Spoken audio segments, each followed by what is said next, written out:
Awesome. I can see you now too. There you go. You're just trying to make me edit stuff, aren't you? You want to make sure that this podcast episode is shorter than your waxing cinematic Ben Hur length one. It was very James Cameron, wasn't it? It was great. I don't know if you did cut anything out of that, but I did not, man. Good. Dude, I followed you. As I told Jake, I said, I'm going to be like Stuart. And I'm just going to put it on the line, put it out there. Not going to edit anything else. I take that back. There was a discussion. Let's see here. I think there was one thing that Vanell felt like she said that was, if taken out of context, then it maybe would have been inappropriate. So I did cut that out. But other than that, man. Put it back in for your Patreon fans. That's right. I think we even talked about boobs at one point, and that remained in, did it not? Yeah. I think it did. Yep, I listened to that several times. The reference about boobs, but it was really good to have you and Jake back, and it was great. It was fun, man. Vanell made the lengthy cameo at the end. Right. She needs to do more shows with you guys, or with you, or whatever. Yeah, man. I agree, and. So that was a success. Doing the post-credit scene. Yeah, of course. 30 minutes long. yeah, pretty much. It was. What did they call it? The one shot, like Marvel used to do. It really was, man. Yeah. And it was fun finding the original audio that I'd done as an intro, or I guess it was an exit to the show. But that was Vanell saying, what is it? Give us your ear, drink more beer, or something. I can't remember. But that was recorded in the minivan that I used to have on an iPad. So it was ultra low tech. So now, of course, we've got the Zoom, man. We pull out all the stops. So I'm still using the same theme song I've been using for 5 years. So, I just can't be bothered. Every time I make a new one, I'm like, I'm just going to go back to the original one. It's fine. It's less work for me. I'm very lazy. I don't want to edit stuff. I hear you. So I'm in the red room. I decided I'd mix it up for you. So every time I'm going to try to be in a different room or something, like a different look. So there's the old record player. And over here, that's Michelle's collection. What does so what I'm looking at for those little peasants that are on the audio version, right, who can't be bothered with their faces. I'm looking at a nice glass cabinet with stuff in it. That looks pretty cool stuff. What would you describe that stuff as? I guess high-end collectibles. I'm trying to think. I think some of it might be worth more than what I have on my wall. Wow. Down in my office. So yeah, there's a couple of things. Let me tell you, this stuff over here, giving you a little tour. These vases, man, they're super expensive. Michelle had gotten those prior to me and brought them in, and I was like, oh, those are pretty. Okay. And she said, yeah, man, those are like $800 a piece. And I was like, wow. How much for a whole one? Right. So I've got to say, I love your geek room with all the model guns and stuff, but Michelle's thing is definitely, it's classier, isn't it? It really is, man. It really is. And let's see here. Let's see here. So, and this is where we also have Christmas, which it just stays red the whole time. But so here's the question: how many Christmas trees are going up this year? Because you normally put more than one up, don't you? Yeah, but it's like this year we didn't do anything for Halloween, which I was fine with. We still threw candy at the kids as they came by and did the trick or treating thing, but I mean, like it didn't bother me that we did not do anything, because then of course cleanup is easy. Yeah. So Christmas trees, I don't know. Michelle's wanting a live one as well as the artificial one, so we have a white one that we usually put up. But I don't know, man. A live one, like Groot. That sort of light, exactly. That would be him. That would be pretty impressive. Studley Groot, the one. The 3. Yeah, definitely. Not the Guardian sort of between number 1 and number 2, when it's like a little tiny Groot. I don't think that would work. Teen Groot mouthing off, Yeah, you don't want that one. You don't want that one. Yeah. So you had picked a topic, I think. I went back and saw that you said, let's record today and I don't even know what the You topic can't was. remember. You can't remember the topic you chose. Oh, Dude, no. this is the way my brain goes, man. I've been doing an audio mix for a TV show all day long. And yes, I do remember, because I was just about to say, these people don't know what they're doing. And then I was thinking, that leads me to our topic, right? Yep. Oh, so is that your brandy glass? Your whiskey sour? This is it's a drink called Iron Brew. So it's a soft drink. It's a soft drink. I don't quite know what's in it, but it's very if you're from Scotland, you have to drink it. So it's probably like the Scottish version of Pepsi. Right.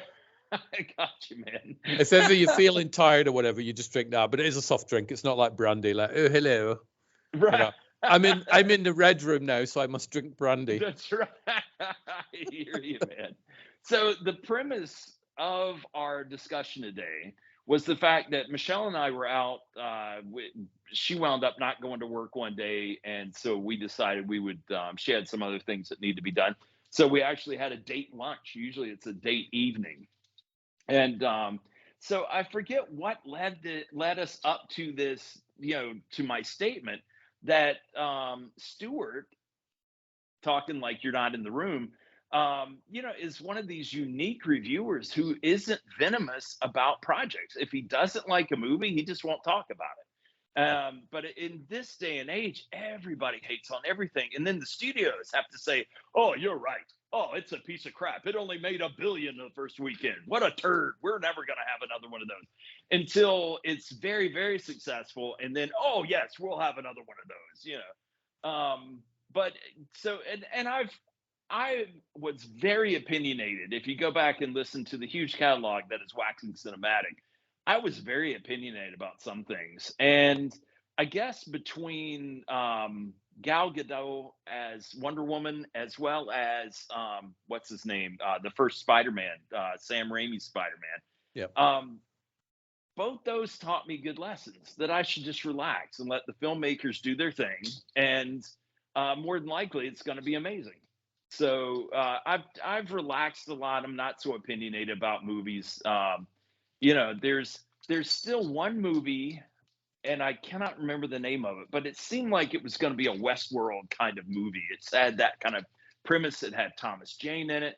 And I guess my expectations were just like, through the roof. And then when I saw it, I was like, wow, I am embarrassed. Even though it's just me and Jake sharing a Vudu account, I'm embarrassed that this movie is even in my Vudu account. That was how bad it was.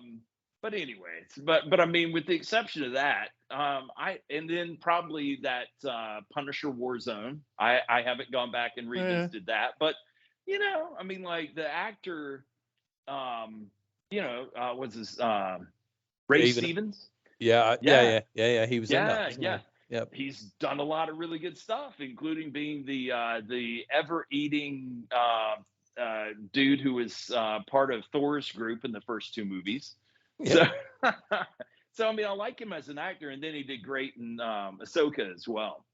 But so I've just tried to relax and just enjoy movies. And but anyway, I wanted to just give you a shout out on. Did I do it on social media, or did I just DM you? I think it was a DM. You don't want to run the risk of getting cancelled, I think, by praising me. But you'd mentioned that you used to be sort of like venomous and brutal on films. I don't think there's anything wrong with that, because at the end of the day, if you watch a film, let's just any film, we'll just pick. I don't even want to name a film because it will sound, somebody jumps into this conversation and think, oh my god, that's terrible. If you watch Film X and you really don't like Film X and you have a platform, I don't think there's anything wrong with you going, oh my god, this is terrible, blah blah blah, worst piece of crap I've ever seen, and so on. If you want to do that, I choose not to do it, because I would rather spend time podcasting and talking about films that I do like, in the hope that people will go watch that film. Yeah. But also, there are so many films in my favorite 100. There's so many films that I didn't like. Mm-hmm. For example, I can't stand Ace Ventura: Pet Detective. I sat in the cinema and watched that when it came out, and I was the only one that I could see who was just like, I don't get it. I don't. Right. Who's this Jim Carrey dude? He's just not funny. And I didn't like that film. I'm still not a huge fan of it because it's over the top comedy. Right. But everybody else was laughing. Everybody, and it's widely held pretty, up there. People do like that film. So me going on a podcast going, this is a piece of crap, I don't like it, it's not funny, blah, blah, blah. Right. Doesn't mean it's a bad film. It just means I didn't like it. Right. And I don't want to put you might have listened to that podcast and go, oh, I was going to go watch that. I may not. Yeah.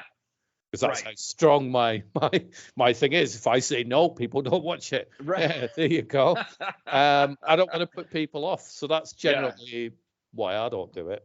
So yeah. Well, and I've said this before about True Lies. When I saw it in the movie theater, I was expecting Terminator 2. I wasn't looking for comedy, but I was looking for action, just something driving like a freight train. And I'm sorry, my dogs keep bumping into my tripod that's holding my camera. So at least they're not eating out of a metal dinner plate like they were on Waxing Cinematic. Just wait. Do you know what? For a few minutes when I was listening to that, because I had headphones on and it was like sleepy time, I'm listening to it. I'm like, is there something? Is somebody open my? I didn't know because you guys are in stereo, so I was like, oh, it's back. So yeah. When I was doing the minor edits on that post scene, there was a time where I forget the dogs were walking around or something. But anyway, I was listening. I have flat response speakers so I can edit my voiceover, and so. But that makes it crystal clear and in stereo. So when the dogs came down the steps, I looked over and there was no dog coming down the steps. It's just weird. That's you did do Halloween just a little bit in November. That's right. So that's why I don't sort of vocally go. I'm going to do a top 10 worst films ever episode. Right. Not really my thing. Well, I think if you watch a movie every 10 years and it sucks, you know what I mean? Like each time you're in a better mood, you've been drinking or whatever, man, and you put it on and it still sucks, then that's probably a good indicator that the movie really displeases you. But going back to True Lies, I saw it in the theater, thought it sucked, and then I picked it up on VHS. I think it was at Blockbuster, and watched it, and I was like, okay, I get it now. It's kind of like Indiana Jones and the Crystal Skull. When I saw it in the movie theater, it's very disappointing, but yet I can watch it now. I've probably seen it twice since the theater, and it's okay, man. Yeah. There's still the same things, irritate me. Indy being launched by a nuclear bomb while he's safe in a refrigerator that collides with the earth at 100 and some miles per hour, and he's still okay. We watch those kinds of movies and enjoy them. And maybe it's the Fast and Furious franchise that has lowered our expectation on reality. We can accept more fluff. Annette she's seen two of the Fast and the Furious movies. She's seen number 3, and I dragged her to the cinema to watch number 8, which was not a good one to start. But 5, 6, or 7 would have been a better choice because I might have stood a chance of her watching others. She hates them. They're not great films, but I enjoy them. But I like them, and I have them all on Blu-ray. I have 1 to 10, and I have Hobbs and Shaw. I've got them all on Blu-ray. They're not great films, but I like them. So it's am I going to run out and go, you got to watch Fast and the Furious because they're amazing? No, but I'm not going to put anybody off either. They're just they're Big Macs basically. It's like, you know what? I want to watch something easy, just stare at it. That'll do. I watched the Expendables 4 the other day. I saw that you posted that, and I'm glad that I didn't deter you from watching it. I didn't mind the film. I watched it and I'm like, oh, here we go. And I'm a Stallone fan. I'm currently reading a book about all the action heroes and stuff, which is great. Right. And so I like Stallone movies, and I thought, oh, this has got to be bad because everybody's saying this is like a really bad film. It's terrible. And I put it on. I'm like, okay, some of the blue screen is a little bit ropey. But also, if you go back and watch some of the earlier James Bond films, like Goldfinger, driving, rear projection, I'm okay with that because I suspend my disbelief. Right. I went in to watch Expendables 4 not thinking it was going to be The English Patient or Schindler's List or Right. or Casablanca or Citizen Kane. I Yep. went in thinking just blow stuff up, shoot things, have fights, and save the world. And it kind of did.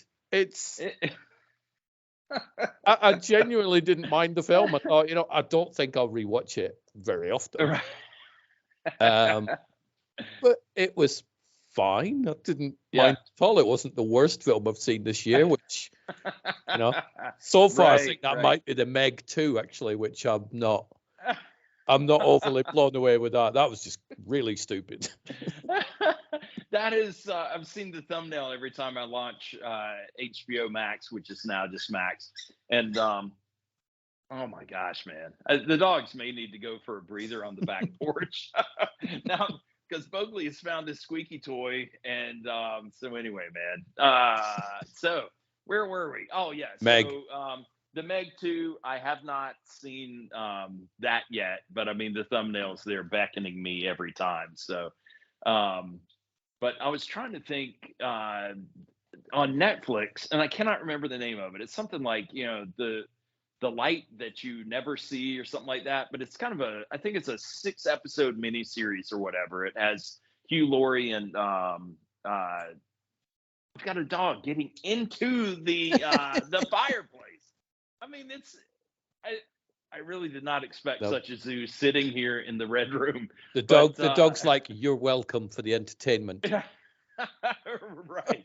So I'm staying on track. Squeak, squeak. And that's my shiny, man, But anyway, that's very good. It's a World War II thing. And yeah, I mean, that's usually Michelle's bag, but she started watching it and I saw who was in it and just the quality and everything. And so anyway, well worth a watch. Nice. I've watched the season 2 of Bosch Legacy.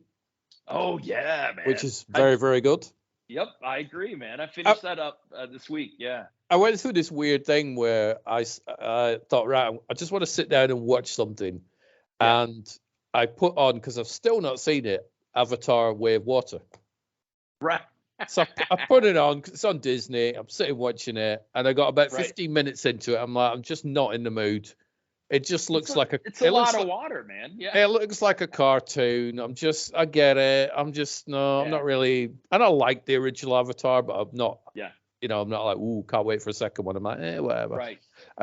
So I sort of stopped that and I may resume it. I thought I'm going to watch something else. So I put on Blue Beetle. Yo, what'd you think, man? I got to the part where it felt like it was a 25-minute sequence of him flying around with a suit at the beginning. I'm like, right. And I'm like, I'm kind of not in the mood for anything visual, so I'm just a bit tired of these. Look how amazing our film looks. It's like, just give me a storyline. Come on, put me. I want to watch something with a storyline. So I dumped Avatar: Way of Water. I dumped Blue Beetle, and ended up watching 1984's Missing in Action, starring Chuck Norris, and I loved every minute of it. Which I've seen before. But I just wanted something with a storyline, and I didn't want to be, look, visual effects. I'm just kind of tired with all that now. I enjoyed Blue Beetle, but at the same time, when he was flying through the air and it's like, oh, look, I've got powers. Yeah. I'd already seen Tony Stark do that in Iron Man. And then, the suit is talking to him. So I've already seen that in Venom. There's just a lot of repeat where, I get it, man. This is DC, not Marvel. The people who hate Marvel, and whenever you see a Marvel movie, they were just like, wow, But anyway, yeah, I mean, I thought it was good. It's probably not my favorite, superhero movie of the last 5 years, but yeah, I mean, it was okay. What is your favorite one? One spring to mind. Obviously, you're going to say the Zack Snyder cut of Justice League, because that is amazing. That was good. And I mean, I'm still ranting about Guardians of the Galaxy 3. Yeah. I thought that was good. And then, I don't know, within the last 5 years, that would include Endgame, right? That was really good. I think it would. Yeah. I need to go back and watch those two. the Avengers Infinity War and Endgame, because I've only seen them once. In fact, you could always go for Guardians 1 and 2 and then see Infinity Wars and Endgame, and then watch Guardians 3. And don't forget to put that Christmas special in there too. I do enjoy the Christmas special. It's great. But and so I wasn't a huge fan of Blue Beetle. I liked the characters. I liked the family. I think I liked the characters that aren't the superheroes. So I felt the same with Ms. Marvel. I thought, her family were amazing. It's like, just give me a film with them in it. They're great. Yeah. And I felt the same with Blue Beetle, although that uncle was a bit annoying because he kept shouting obscenities and, stuff like that. You didn't like him screaming like a girl? No, I didn't. But I'm not going to join in. I didn't enjoy Blue Beetle, blah, blah, blah. Because it's just like, it's not that I didn't enjoy it. It's just at that time when I was sitting watching it, I just wasn't in the mood for that type of film. Right. Because what's better made, Blue Beetle or Chuck Norris is Missing in Action? It's like clearly it's Blue Beetle, but I just enjoyed watching Missing in Action more. Well, I think the movies from the 80s, there were some bad blue screen, green screen stuff, and but on the other hand, it seemed genuine because they didn't have the special effects budget where it's like, oh, he fell down, or like George Lucas where Padme and young Anakin are talking, and it's like, you know what? I like her version from take 2. I like his version from take 1. We're just gonna meld them together and slow this down. I don't know, man. And George Lucas, I'm a huge fan, needless to say, but I don't know, man. There's some magic that's there when it is all within one take, and you're not.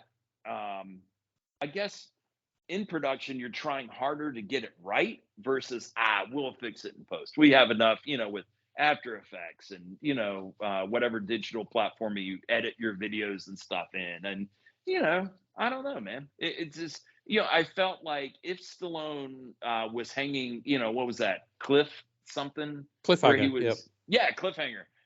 If he's hanging, I know it's not, it's not like Tom Cruise, because Tom Cruise does push all the limits. But but back in the 80s, man, these guys would get hurt. They were trying to do the stunts versus their stuntmen, and man, Tom Cruise. Wow, that's a topic in itself. I am a huge, and I have always been, and I've never for once, fallen off the bandwagon that Tom Cruise is amazing, and he did. He did this whole couch jumping thing, and then people were mad. They were mad with him for a while. Well, I don't like Tom Cruise because he's a Scientologist. I don't care what he does. Do you know what? If I don't know too much about Scientology, I know a lot about Squeaky Toy. I guess in which dog is that? That would be Lily. So Lily is a Tom Cruise fan. That's obviously Lily joining in.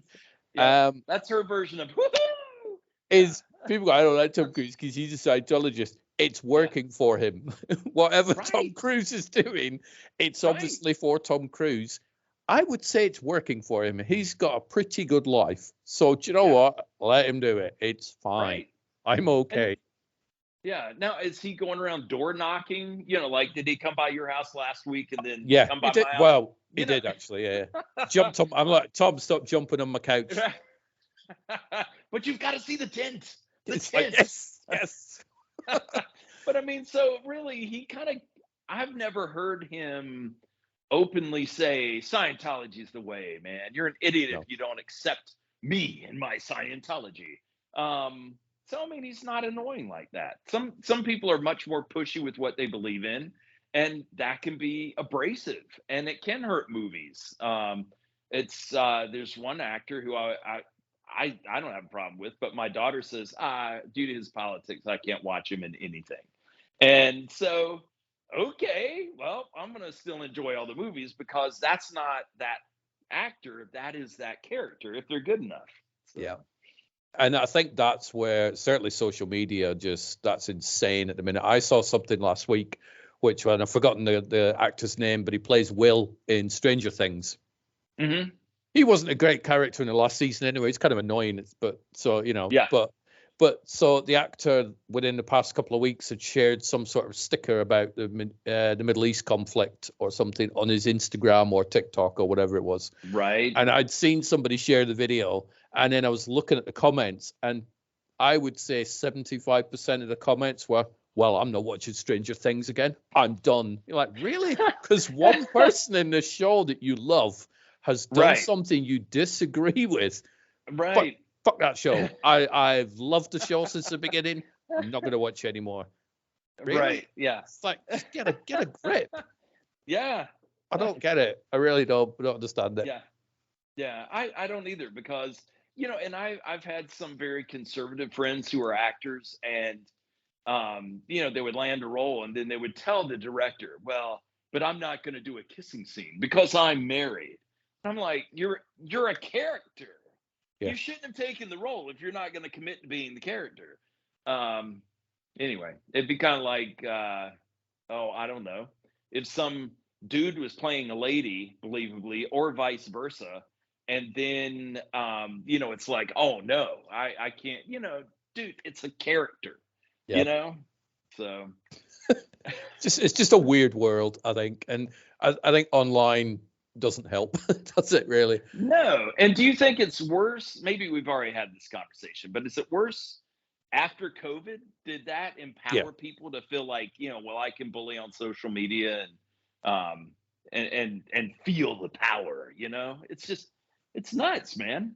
I think it made it worse after COVID, face-to-face customer service, because I noticed I was doing a customer service role before COVID, during COVID, and after COVID, and there was a definite shift in the way people spoke to other human beings post-pandemic. And I've seen it out in shops where I'll just be watching how people treat other people, and they're not nice.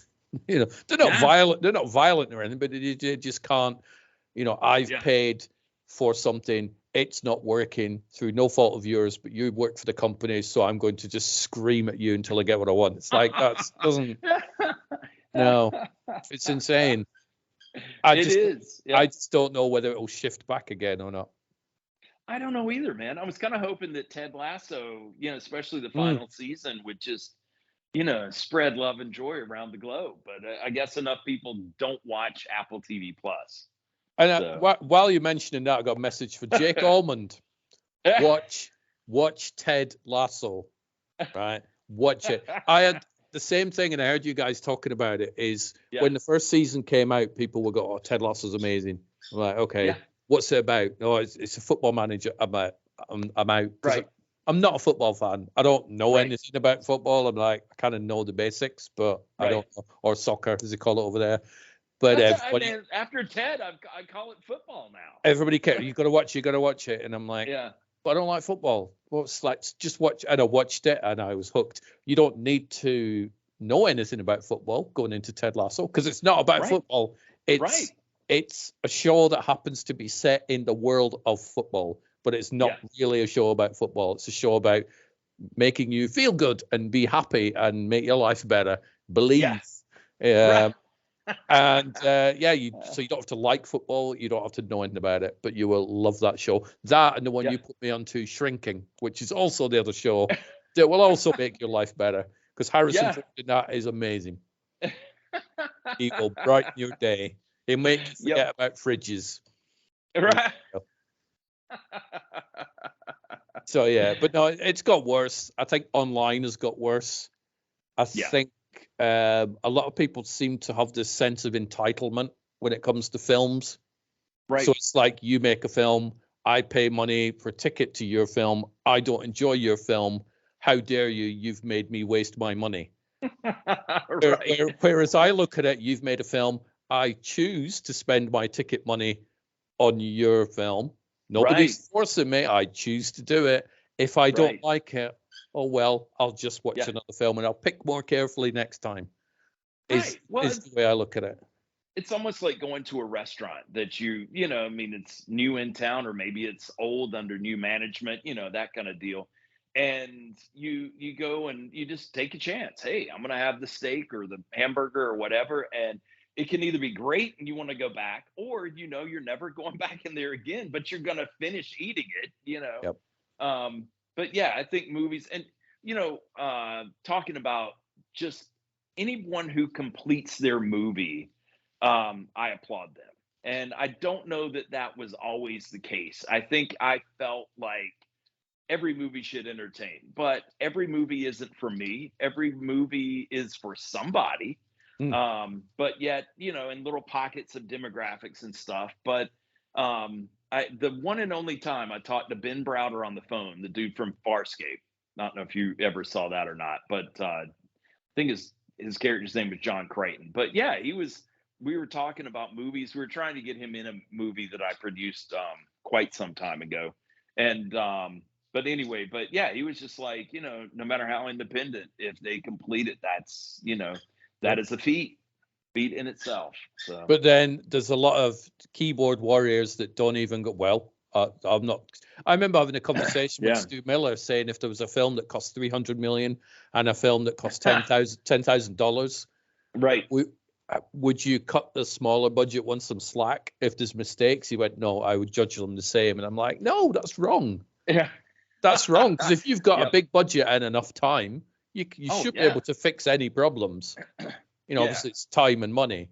If you've got a tiny budget film, once your budget's gone, that's probably it. So I've seen some really low budget films that have issues, but I don't, let my entire review focus on that issue.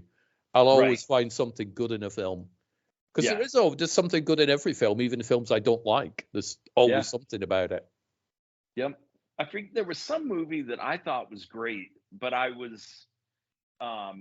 it really wasn't the storytelling as much as the cinematography. The cinematography just blew me away.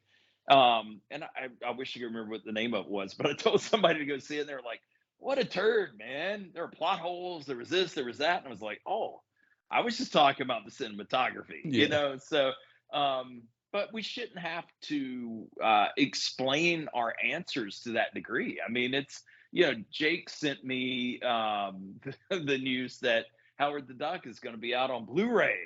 And, wow. and I don't think I'm going to buy it. Sure, I think I have it on DVD, surely on VHS. But I mean, like, it wasn't a great movie, but I mean, like, the animatronic duck, that was kind of cool. I mean, it had its moments. And of course, the funny thing is, no one raised the flag and said that's bestiality. It is bestiality. I was just about to say that. It's like, you can't go wrong with some bestiality. Right. Yep. But the thing is, nobody did, though. Nobody did bring that up way back right in the 80s. And it's like, if that was out now, that scene would probably never be allowed. It wouldn't make the cut, I don't think, because the studios would be like, oh no, we don't want to upset anybody. Right. Where's the films like Blazing Saddles? Right. that ain't happening now. You're not getting Blazing Saddles. Nope. And I think movies like Blazing Saddles had its purpose in that people it sparked conversations, even if it was like, I can't believe he said that, but anyway, some I think at some point, if ignorance has a voice, but it is the owner of that ignorant voice can be educated, then they can change what they say. They can understand, oh my God, well, I wasn't meaning it like that.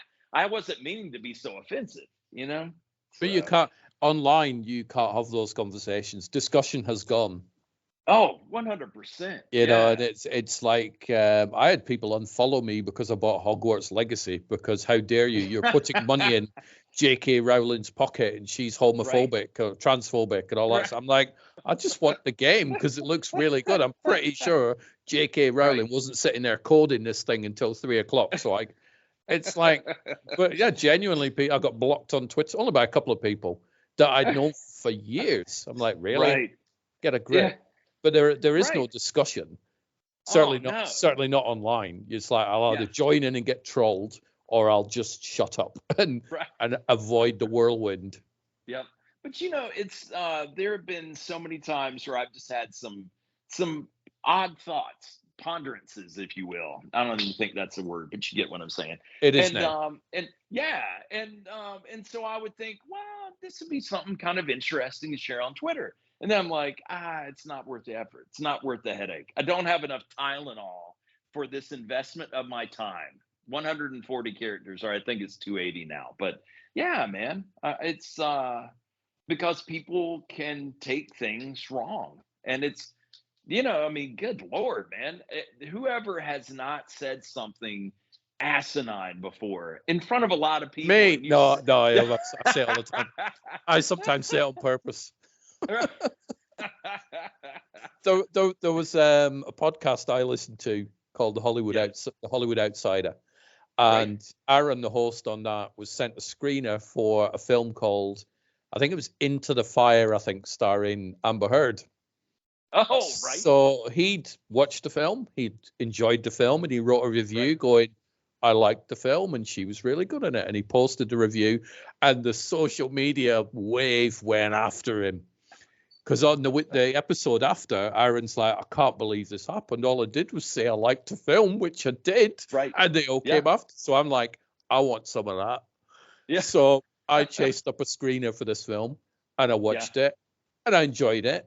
And she was really good in it. So I wrote, like, Amber Heard, she's been away for a while, but she's back, and she's really good in this role. So I hope her career carries on. And I'm like, come on. Nothing. Nothing. Not one negative comment. Zero. I was massively disappointed because I'm like, come on, Johnny Depp fans, come after me. Right. But nothing.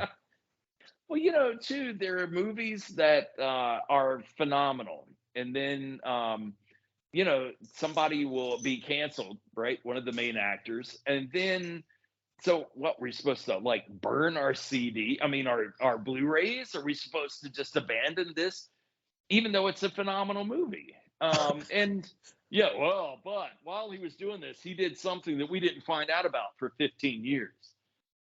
I'm lost, man. I mean, I'm not saying what he or she did was okay, but on the other hand, good Lord, man, that was, as you say, we didn't know. It's like the whole James Gunn thing where, it's like, oh, he made a sex joke about a twig and a raccoon. We're going to cancel him. Okay, whatever, man. And he took that well. I know we've discussed that before, but I mean, like, he took that well, and that's why he came back, because he was like, hey, I didn't mean to be offensive. So I knew a guy who, he told me this story in the mid-90s, and it was about something that happened in the late 80s. So this friend of mine he's part of the Mormon church. He was hugely offended that Martin Scorsese dared make The Last Temptation of Christ. He was really not happy with it. So what he did, was that about the Mormon Jesus? No, I wasn't even about a real Jesus. It was, because it says at the beginning, this is a made up story based on somebody's book. So it's not even a real Jesus. But he was so upset with this that he went out and bought the film on VHS, and he burnt it. And I'm like, hang on, so you went out and bought it so you could burn it? But yes. I'm like, so you gave them money then? He's like, no, but I burnt it. I'm like, I give up. What's wrong with you? But Willem Dafoe, I thought for the bulk load of the film, he was very charismatic. I thought he did an excellent job with that role.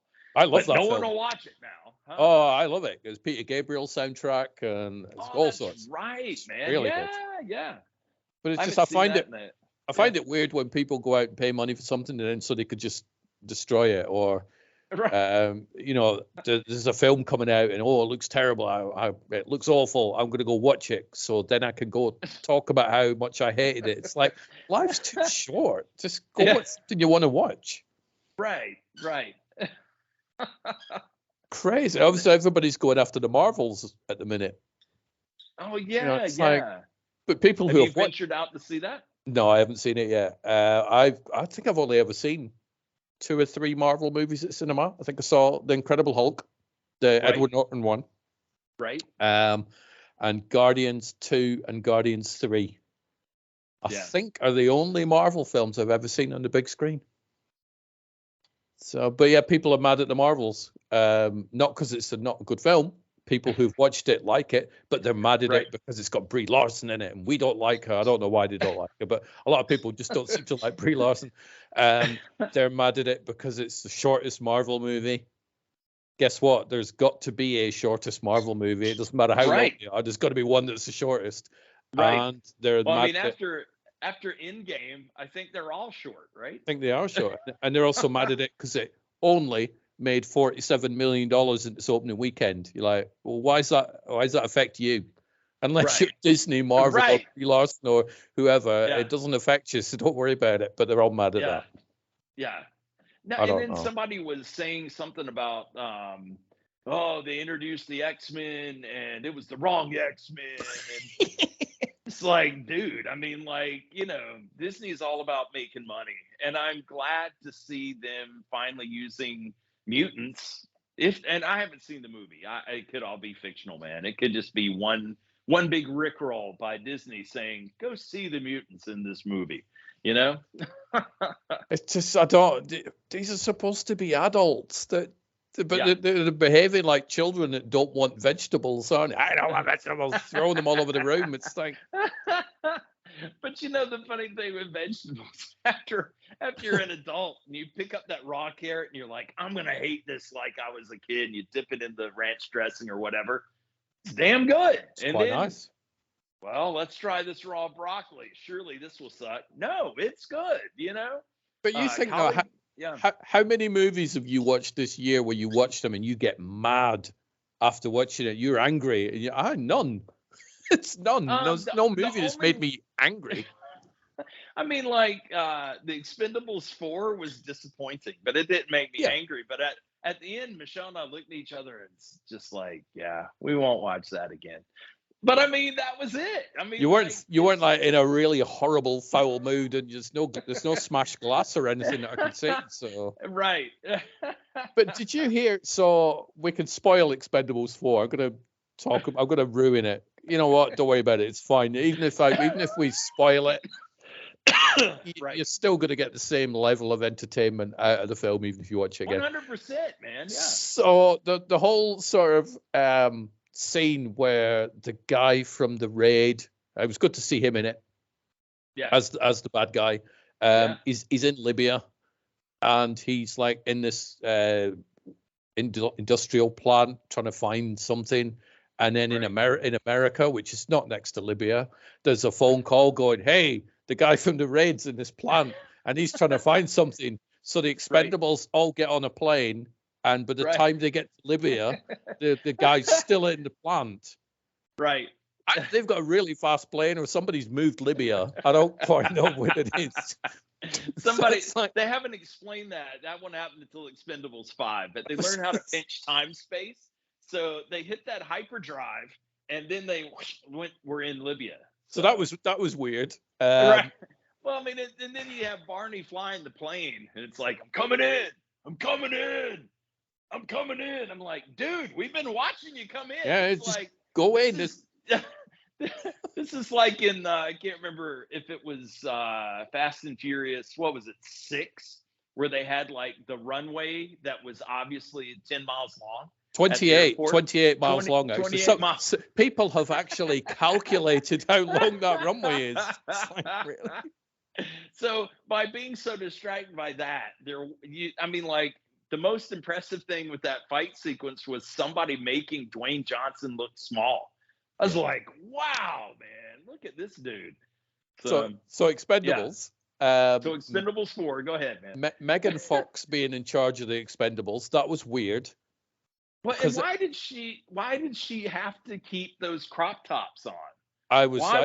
I had no issue with that, to be fair. I thought by the end of the film, I'm thinking, you know what, whoever the costume designer is, and the Oscar goes to. So when the Oscars come out for costume design, it's the Expendables or the Expendables. Right. Weird title.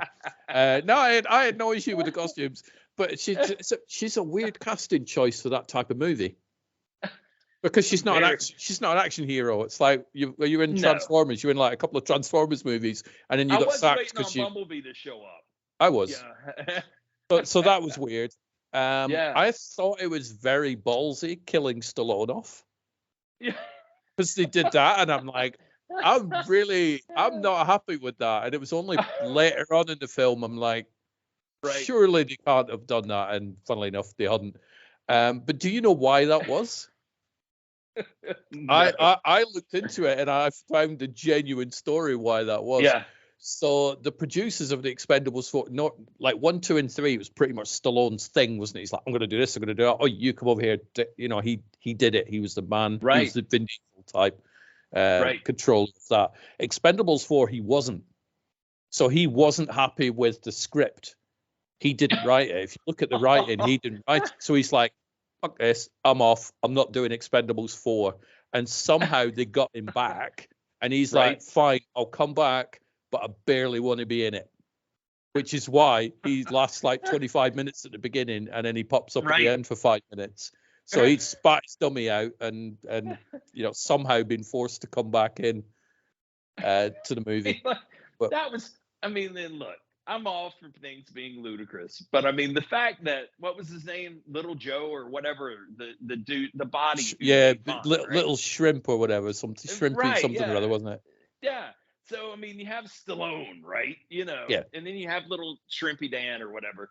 And first of all, I mean, granted, you could fold him up pretty easy and put him into a box, but how would you not know that wasn't Stallone when you're just like, oh, he's a little bitty guy.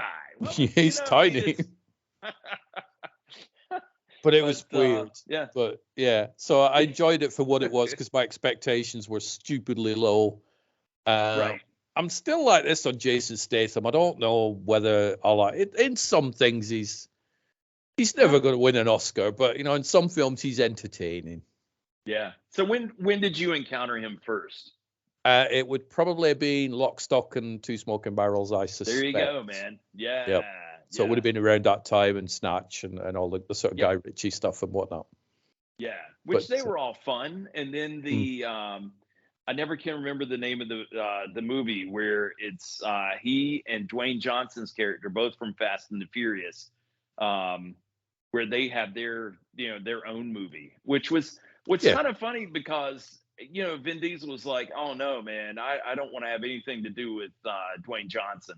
And so Dwayne's just like, good, I'm going to take this character and I'm going to make my own movie. Yep. Was it Calvin and Hobbes? Hobbs and Shaw. Thank you, man. I went straight for the cartoons there, And I've turned on lights and I don't know why I'm sitting here in the dark still, man. Well, it still looks good. So, good. Are you up to date on the Fast and Furious franchise? No, we were watching, I think it was 9. And for the first time ever, I wanted to use, how Netflix has that ridiculous button where you can watch it at like 1.5 speed or 2x. And I've always thought, man, you're going to ruin a movie. But I really thought, I asked Michelle, I said, in order to finish this movie, I'm going to need to double speed it. Because this is just, I'm not. Bad. It's bad. Yeah. Now, I understand that 10 is good. That's the one that has Momoa. Oh, my God. Yeah. 10 is good.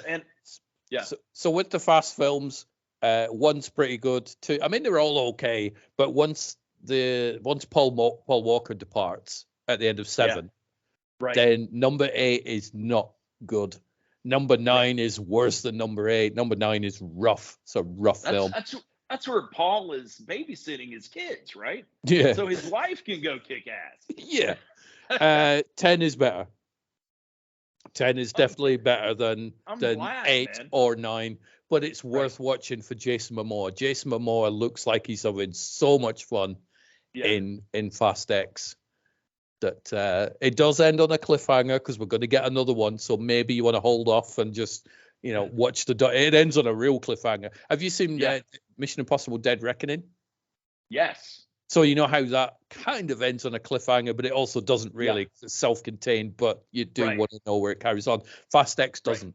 Fast X ends with oh my God, what's going to happen? And then it ends. You're like, brilliant. So that's like someone's literally sliced it right down the scene. You're like, oh, wonderful. So now we're going to wait like 2 years to find out what happened. So maybe maybe hold off. But Jason It, Momoa's really, really good it at could it. have been a 5-hour movie. We could have had it all in one sitting, but now Yeah. they're going to make more money. So Yeah. Or are they? I don't know.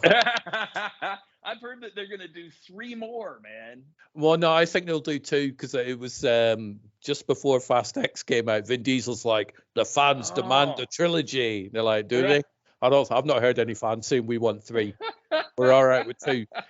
And then once Fast X came out and underperformed because it was a $300 million movie, and I think its worldwide gross is like 400 or something. It's not huge for that size budget. The studio went, I think we might just do 2. We'll let you do 1 more to round it. I don't think the 3 will happen. Right. I mean, dude, I've always thought, I mean, it's like, did we want Ted Lasso to end? No, it was amazing, but the story was complete. So why not? And I think the old trilogy mindset worked well back in the 80s and 90s, with some exceptions. But overall, I mean, it was just like, you know what? We have 3 movies that we can tell a story in. And it just, I don't know. I mean, I think it's, instead of storytelling, it's now, well, how much money can we make? That's the purpose of it. And I think, with Expendables 4, I felt like so many of those scenes were just improv. Where it's like, hey, ask him about his cauliflower ear. That never gets old. Yeah, the hell it does. Yeah. It got old the last one. You know what I mean? But and then it was just, I don't know. It just seemed to come so far off the rails. But anyway, I mean, you enjoyed Megan Fox. That's a plus. Yeah, I mean, I still think she's weird casting for that type of film. She is one of those ladies who I think was beautiful to begin with. And I'm not saying she's had work done. Oh, she has. She's had more work done than the Warner Brothers lot. Yeah. Yeah, no, definitely. You go back and you look at her. She just looked so perfected compared to all the dudes. Yeah. So, and then there was the other lady, Dragonfire, whatever her name was. I didn't even keep up at one point. It was almost like Game of Thrones. Here's a new guy. His name is Karkashiki Waka. And he's going to die in 2 episodes. So I'm not even going to put that in memory. I'm not going to get attached to them. As long as I remember who Peter Dinklage is, I'm all good. Yeah. So as far as the weekend goes, not that I'm trying to wrap up, but do you have any movies in queue that you're going to watch? I have The Creator. So I'm really... Are you going to watch that as well? Dude, I've got it in my queue. I'm ready to watch it. So I have that. I also have a documentary to watch, which, and I may get the name wrong. I think it's about a guy called David Holmes, who he was a stuntman on the Harry Potter movies. Yeah. And I believe he doubled Daniel Radcliffe. And this guy was injured badly while making the movie. And Daniel Radcliffe has stayed friends with him all these years and kept an eye on him and looked after him and stuff. And Daniel Radcliffe has produced, I believe he's a producer, this documentary about this guy and his relationship with him and stuff like that. So that looks that looks interesting. So I'm going to watch that, The Creator, and I'm not quite sure what else. It's we have this weird tradition in our house where on Sunday we'll watch a film that's been on network TV. So it's live. We watch it. There's no streaming. We don't pause it if we need to go for a break. It's like you need to leave the room. You miss out on it. Just trying to force ourselves to watch things that we may not watch. So last Sunday we watched, when we've both seen it before, but Sinbad and the Eye of the Tiger from 1977. Wow, yeah. The Ray Harryhausen one. And I had a blast. Annette was sitting there watching it, go, we watched this a couple of years ago. I'm like, did we? She went, yeah. And I'm like, I don't remember it. I genuinely do not remember watching it that recent. I didn't think I'd seen it since the early 80s. Right. Well, it's like Tombstone. And I was telling Michelle, I said, I don't think Vanell has seen that. So we need to watch it. I haven't seen that in like a decade. She was like, no, we saw it 5 years ago. You need to watch Wyatt Earp. That is better than Tombstone. It really is. I think we would just continue to disagree on that. But I'm willing to watch it because, like, Tombstone was so phenomenal, and so maybe I just wasn't in the right headspace, and the bar was just set, Mm. uncontrollably high for Wyatt Earp. So maybe I need to go. Maybe I need to see that again. I always, because Anthony Alex and I are always arguing about that one. He's like, no, and I'm Oh, like, yes, really? always. It's been going on for years. Right. And I think a lot of the other open forum radio hosts also are against me. I think Tombstone is better if you want to sit there with a big bucket of popcorn and just watch something that's entertaining. But if you want to watch something that's more cinematic and more Dances with Wolves type thing, Wyatt Earp is better. The mustaches look real. Everybody looks dusty and dirty. Right. Dennis Quaid, I think, is a great Doc Holliday. Not to take anything away from Val Kilmer, who's just more popcorny, but so I would go with that. I'm also getting the urge to rewatch The Postman. Yeah. With Kevin Costner. I haven't seen that in a while. Yeah. I was listening to the soundtrack last night, and I'm like, you know what? I need to rewatch that. Yeah. I am listening to a book. It's the new one about Marvel, MCU, The Reign of Marvel, I believe it's called. Yeah. I have the audio version of that, so I'm part way through. I'm like a couple of chapters in, but it's going on about all the comics and stuff at the minute. So I'm like, meh, I don't care about that. Get to the movie part, get to the film bit where I can understand and relate to it. But apparently that's a really good book. Oh, okay. Well, I'll have to check that out, man. I'm still reading the Schwarzenegger Be Useful book. And then I did get, and I'm not down in my office or I'd pull the book, but there's one that James Gunn wrote the preface for, but it's like all of the ridiculous villains that are in the DC universe. And some of them are they're kind of on that line. They're not like dastardly villains, but maybe they're ready for to pal up with oh my gosh, man, what was the movie that they did? They did two of them. Man, I'm having a brain fart. Maybe I need to go eat. Possibly. It has been a long day. But anyway, I mean, so oh my gosh, man. Had Harley Quinn in it, in both of them. Suicide Squad. Thank you. There you go. Man. Yep. And did you just we were did making you just fun? Did you just say it's going to be you say it was a long day? It's like 2:00 where you are, isn't it? Oh no, man! It's after 5. No, it has been a long day, dude. There are certain things when I'm editing. Some of it goes fast, and then some of it goes slow. I don't enjoy doing a lot of color correction, and if I've shot it, and this makes me sound like a hater, but anyway, if I've shot it, it is if I do the color correction, it's for a scene and then I move on. It's not as complicated as 3 cameras that have different color space, and now I'm supposed to match everything up, and it takes so much time. And then audio cleanup. Oh my gosh, man! Yep. It's like, oh no, man, we use 2 microphones. Dude, where'd you have them? Sorry, I'm getting animated, but no. So that's been my day. I'm just like going, wow, obviously you didn't care what these 2 characters had to say at all. So, yeah. So I'd forgotten a documentary. We'd sort of talked about Expendables 4. On Netflix, have you seen the Stallone documentary, Sly? Yeah, it's good, man. It's good. I was disappointed. Too short. That's it, man. Because Schwarzenegger's, did you watch his? Yeah, I watched that one. It was good. What was it, 6 episodes? Really got in depth? Only 3. Really? Wow. Yeah, 3, man. But they were packed. Yeah. They were, and you felt that you got a really good overview of Arnie's life. Yeah. With the Stallone one, you got, okay, you've kind of rushed through everything that wasn't Rocky. Yeah. And it's like there's so much more. I would like to have seen several episodes of the Stallone one. Yeah. Because he and Schwarzenegger both are very inspirational to me. And just the drive. It's almost like George Lucas trying to get Star Wars made, or Robert Rodriguez trying to get his movie made. And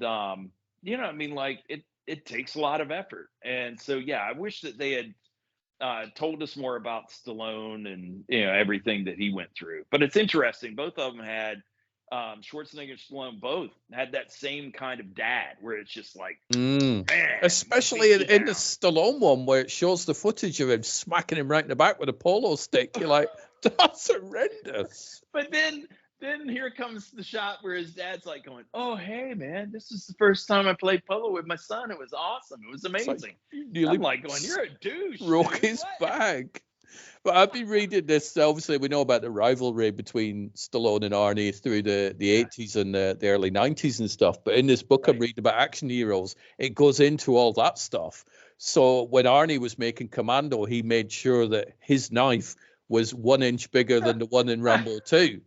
And then when Stallone goes back to do Rambo 3, he made Right. sure the knife was bigger than the one in Command. So they were even going, my knife's bigger than your knife. It's like, just get a room, guys, for the love of God. But it's hysterical stuff. Yep. Well, it's like we watched Twins when we were out in Wilmington. This was what, 3 or 4 months ago, and that was funny when he's walking the streets when he's looking for his brother, and sees the picture of Stallone, the movie poster, and he's like going, making fun. Yeah, dude, Yeah. that was fun times, man. As far as that era of filmmaking, Do you think we'll have that again? Or do you think, I mean, there's not many dude. movie stars of that caliber around nowadays, but. And we have so many movies coming out all the time. It's not like, back then we had maybe 2 or 3 movies that were that caliber per year. And, the winter months were for dramas and sappy love stories and stuff like that. And now, I mean, new movies are coming out all the time. And then there's all these streaming networks. You don't have to go to the movie theater to see them. So I don't know that we'll ever recover that. And I think, post cancel culture Yeah. trash, I think that has scared a lot of people into not really relaying what they think. I think Taika Waititi does an excellent job in painting a picture, and whether you like it or not, and he's hit or miss. Everybody is, but Mm-hmm. I think that if there's enough people like Taika Waititi that'll stand up and go, you know what, I'm going to make a TV series about two dudes falling in love. They're both pirates. I don't know if you've seen Our Flag Means Death. But I mean, that was ballsy, man. And it's funny and it tells a complete story. So, but I mean, it's not everybody, wants to do his or her story. Everybody, I think too many people just want to make a buck. I'd like to try and do both. Yeah. Find a way to tell my story and also make some money. So that Yep. would be absolutely amazing. Yeah. Yep. I'm with you there, man. Everybody, you've gotta live. But I think when money is your only goal, I think you miss the point of storytelling and movie making. And because I mean, and you think about, I mean, yeah, Ted Lasso was free with a subscription, but man, I would have paid good money for Yeah. every episode. When I forget what we were watching, Michelle and I, this was years ago, and we blew through the season 1. Oh, it's Animal Kingdom. And then season 3, I was like, man, well, we're gonna have to wait on that. And it wasn't worth $4 per episode, I didn't think. But Ted Lasso, man, I mean, like, I don't want to say that too loudly because Apple TV has already gone up in their monthly, like everybody else did. Netflix is like, we're sorry, but we're doing new original content. We need more money. So. It's like spend less on films then. Right.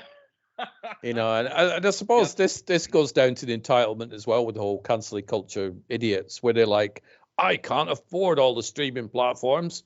Okay, then don't have them all. But Right. I need them all. Well, Right. no, you'd like them all. I'd like them all. I'm down to one streaming platform that I pay for now. One. Yeah. And that's What BritBox. did you keep? I kept BritBox. Ah, gotcha. Which has got all your minimal, your 4-episode British stuff that we've talked about quite often. Yeah. I got rid of Amazon last week. I thought, is this going to make the Alexas not work? They work fine. They still play music. They still play radio. So I'm like, okay, I could still go onto Freevee and watch all the movies and stuff on there. That still works without Prime. And then what I'll do when something like Reacher or whatever drops on, I'll just sign up to Amazon for a month, batter it, Yeah. and go away. With Apple, once Killers of the Flower Moon drops on there, I'll sign up for a month and I will spend that month watching all the Apple stuff, and then I will jump down. But I've cut down pretty much every streaming platform, and I've still got loads of stuff to watch. I'm not struggling. I'm not, oh no, what am I going to do? But these idiots that go, I need all these platforms, I can't afford them. You don't need them all. You want them all. There's a very big difference. Yeah. Well, and I, like I was telling Jake in the podcast that you so diligently listen to, I mean, I really try to stay busy. I try to keep my eyes on the prize, and so I don't want to just watch TV all the time. I'm not making money off of it. I want to be entertained and inspired, but it's I don't know, man. It's lost a lot of its luster. I think at one point I would have loved to have just sat around and watched TV all the time, and then when I wasn't sitting, I'd be on the bike getting my exercise, watching TV. But I mean, I used to be such a big gamer too, and that's kind of dwindled, man. I have a PS5. I have a PSVR 2. There's an Xbox X downstairs as well.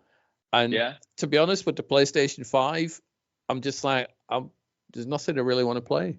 I had to force myself last week because Annette was out. I'm like, right, today I need to get some VR videos done for my YouTube channel. Middle fingers up to YouTube, by the way, even though this is showing on it. I'm still mad. I'm still mad at YouTube for just not realizing my channel should be monetized.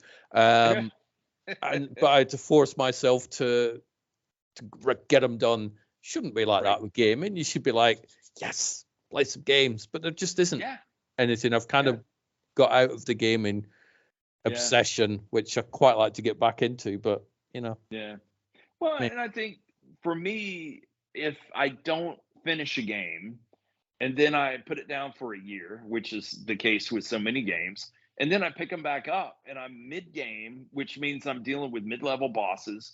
And then it's like, all right, so what does what? I'm dealing with all these buttons, and and I've even some of the VR stuff that I've got. I mean, like I do Beat Saber because it's exercise and it's easy. You whack blocks, right? But there's a couple of Star Wars games that, man, I was a force wielding behemoth, right? And I'm like, I don't even know how to, I can't even throw the force anymore. And I'm trying to grab my lightsaber and it's like going on and then back off. What in the world, So that dissuades me from continuing to play. And I don't want to start these games back from the beginning. No, I'm the even same. If they're short. I forget the controls. I don't know which button does what. I'm like, what's this? I did that with Hogwarts Legacy. I played a lot of that. And then I think we went away on holiday for like 2 weeks. And I came back. I'm like, what am I doing? How do I change? I couldn't remember. I just like, what? It's absolutely crazy. But if you want a good VR game that is exercise, the Creed, Rise to Glory, the boxing one is amazing. Okay. That's really good. I was playing that last week, and I was exhausted after that. But I was also playing The Walking Dead Saints and Sinners. Right. Which was really good. It was really good, but it was Annette had gone out for the day, so I'd locked the front door. You've got to lock the door when you're playing VR. You don't know who's going to walk in, so I locked the doors. Right. I'm playing VR, and then I'm sitting on the sofa, and then unbeknown to me, a cushion fell off and hit me on the leg. I nearly crapped my pants because I'm in a zombie game. It's like, I'll just touch my leg. Headset comes off. I'm like, oh, it was a cushion. And then I was out of the mood then. So if you watch the thing on YouTube, you see me playing it, and then it's just like, oh, it just ends. It goes to a menu because this cushion attacked me and tried to kill me. Can you double tap the the VR headset and you see everything in the room at that point? Do you know what? You probably can, but I didn't think to do that. I really didn't. But I'm enjoying VR. Just I'm not, obsessed by it in the same way I'm not with gaming, which is a shame. I'd quite like to get back into it at some point. But so what? Are you going to watch anything tonight? What's on your list? I bet it's not as good as the one I'm going to watch. That I don't know. It's a Thursday. We finished up Loki, which is awesome, and that's obviously the finale for the series. but it's so we finished that. We're watching Lawman, Lawmen. Anyway, the Bass Reeves story that's on Paramount Plus. Really, really good. But a new episode drops every Sunday. We watch that Monday or Tuesday. So I don't know if there's anything pending for us to watch, man. Well, yeah. I am going to be watching Missing in Action 2, The Beginning, starring Chuck Norris, which I don't know if you know about the Missing in Action films. Have you seen those? You seen those? But did you know the second one was made first? No. Yeah. So they're making Missing in Action 1 and 2 at the same time. Right. They do like test screenings and go, do you know what? People are liking it's confusing, but basically you got Missing in Action and Missing in Action 2. Missing in Action 2 was made before Missing in Action, so they just flipped the numbers, which is why it goes from modern day to prequel, because they just all the way around. So it's just weird. Canon were a weird bunch. They were Golan Globus were very strange producers. Yeah. But looking at the credits, looking at the credits of the first Mission in Action, Missing in Action, that's the one. You look at the stuntmen, there is a J. Claude Van Damme as a stuntman at the end. And that was before he, got sacked after 2 days of being a Predator. But yeah, that was before he made it big. Yeah. There was I guess it was some stunt guys that had worked with Van Damme. And they were not kind with their words about Van Damme. And they were even making fun of him. Like there was a fly that got into his trailer, and he was, hold on, come here, Lily. Oh my gosh, she is Lily. There you go. Yep, she was moving her pillow to my feet because she wants to be near me. But then but her pillow wasn't near me. So anyway, then it started colliding with the camera, and then there was the earthquake. So. Yeah, but I mean, like, was Van Damme in any of the Expendables? He was in the second one. Gotcha, man. Yeah, and as was Chuck Norris, because it turns out, and I didn't know any of this, but Van Damme he went to America, and he's like, I'm going to be a big movie star, and blah blah blah. Yeah. And he became friends with Chuck Norris, and Chuck Norris had him working for him for like a year, just washing his car and going to get his dry cleaning and all that sort of stuff. So it's pretty much. We have to blame Chuck Norris for the fact that we've got Jean-Claude Van Damme, but he was a bit unkind to other people. He's not as horrible as Steven Seagal is. Go look for some Steven Seagal stories. And there's some of those. I did a podcast with Sean O'Banion, who I record with for the Stage 16 podcast. And I don't want to say got him, because I asked him and he answered. So I don't know if that's classed as got him to. But Sean shared some stories of what it was like when he worked with Steven Seagal. Yeah. Very funny stories. Very, very funny story. And it does back up what I've heard from lots of people about Steven Seagal. It's not pleasant. He's not a very nice guy. That's all. Yeah. So, whatever happened to Jeff Speakman? He was one who tried to start his martial art career in the movies, and I thought he was I like my favorite. And here we are, just kind of doing that waxing cinematic, jumping around. But there was a scene in his first movie where there was a bunch of guys coming after him, and instead of doing like they did in Chuck Norris movies, where it was like, "Oh no, you go first." Oh, okay, and it's one at a time. All the dudes were jumping at him, and he was fighting them all off. So I might have been the perfect weapon. That's the Jeff Speakman film I remember, man. And that was good. There was another guy, I think was he called David Bradley? I think he was in one of the American Ninja films with Michael Dudikoff, and then he ended up going off, and then I don't know where I might have to have a look and see what happened to this guy, but. Yeah, it's crazy. A lot of these action heroes from the 80s and early 90s, it's like, where did they go? They just disappeared. I was thinking about Cynthia Rothrock the other day. Like, what happened to her? But she's still crazy busy. She just hadn't crossed my radar, but she's been acting for years. She was like the woman Van Damme more. But to be fair, she could take Van Damme in a heartbeat. Probably. But she's great, Cynthia. Supposedly Van Damme's background is actually ballet. which makes sense, with his moves and stuff. So, but the interesting bunch. This has been like an Expendables sort of waxing Expendables podcast, right? Isn't it? I think it's waxing action, right? Waxing action. I may actually call it that. I'm always looking for a name. There you go. And I can't. What was that other word that you made up? Ponderables or something. Ponderance. Something. Yeah. Ponderances. That was the one. I was going to call it that, but I might call it waxing action. That might get a whole new audience. I don't know what sort of audience that'll get in, but that's pretty good. So plans for the rest of your afternoon/evening? You're not sure yet? Michelle should be home in another probably 15-20 minutes, and then we'll have dinner, and then who knows, maybe this will be game night. We do enjoy playing cards, and then we also have a closet full of games. And then, of course, if we just want to be amused by dogs running around with squeaky toys, that happens too. That way. So at least you've not got wooden floors, though, because that would be terrible, wouldn't it? We actually do, but all of them I know. Properly groomed. Oh, I know. I could see I missed it.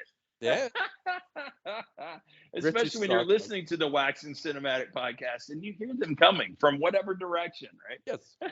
What are your plans, just sort of to round up, what are your plans for Waxing Cinematic? You've done the episode. It was a super long one, so I'm guessing not everyone will be super long, but we crave another episode, John, Jake, and dude, I appreciate that. I guess, we've agreed to do it once a month. And so if we can fit it in, maybe twice a month, that'd be fun, man. Yeah. I doubt we'll ever get back unless we're making money, which that is criteria. But I mean, unless we see some money from it, I doubt we'll get back to the, 2 episodes per week kind of thing that we were doing. I think the 1 a month thing, is an obtainable commitment, isn't it? Yep. So it's pretty good. And I'm hoping that Jake can also do some more Photo Flow podcast episode, him and Eric. Yep. So they're pretty good. But because a lot of podcasts close down, you're like, oh. So, we've got to keep some going, bring some back. Right.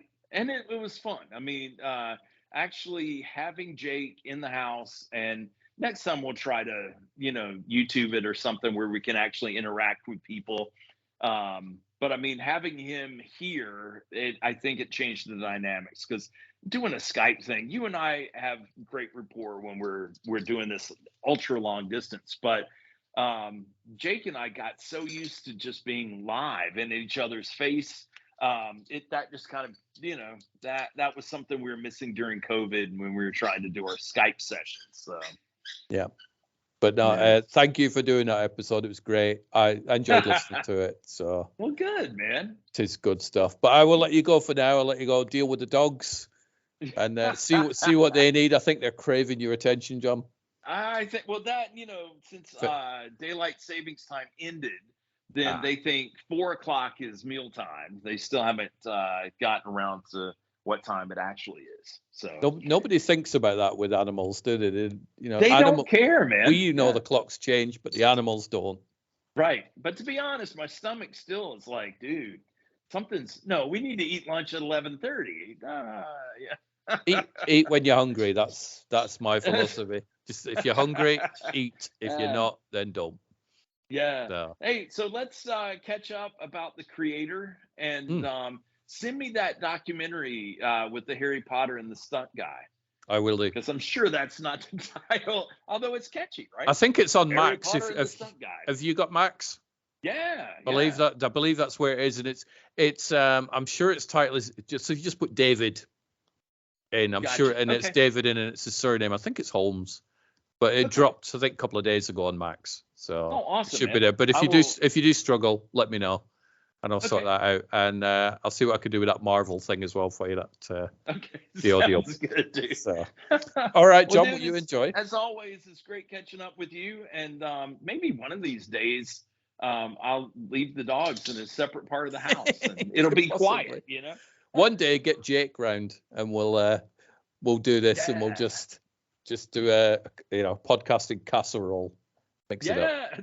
Dude, I like that. Maybe Yeah. that's a new podcast. A new show. Uh-oh. Yeah, man. Yeah. All right. Well, you Well, take dude, care, Job. hey, you too, man. See you. And I'll chat to you later.